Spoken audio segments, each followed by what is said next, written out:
E aí galera Macei, tudo bom? Galera Macei, mais uma dica pra vocês, mais um avaliamento aí de um barulho que faz na beleta. Eu tenho mais uns vídeos aqui, ó, perto no izinho aí, vocês vão ver.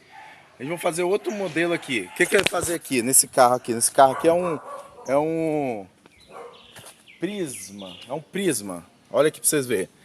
O que eu vou fazer? Abrir a porta, né, pra balançar o carro melhor. Vai fazer isso aqui, ó, com esse balanço aqui, ó.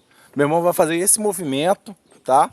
Eu vou lá mostrar pra vocês como avaliar. Eu tenho outros vídeos falando sobre esse assunto. Mas vamos lá. Tem uns defeitos que é sinistro, ó.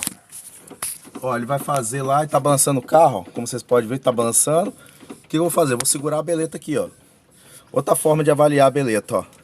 Soltei, ó o barulho. Colocar a mão. Soltei. Colocar a mão. Soltei. Colocar a mão. Então ela tem uma folga aqui, ó. Olha lá. Ela fica uma folga aqui nessa parte aqui, ó. Aí faz esse barulho. Tof, tof, tof, tof. Então, barulho na suspensão, muitas vezes aí é a beleta, tá? Principalmente quando você passa quebra-mola, onde você passa assim, de um lado e pro outro aí. Galera, não esqueça o seu comentário e deixa o like aí. Compartilhe nos seus grupos de WhatsApp aí. Em rumo aos 100 mil inscritos no canal, beleza? Compartilhe com seus amigos. Valeu, tchau.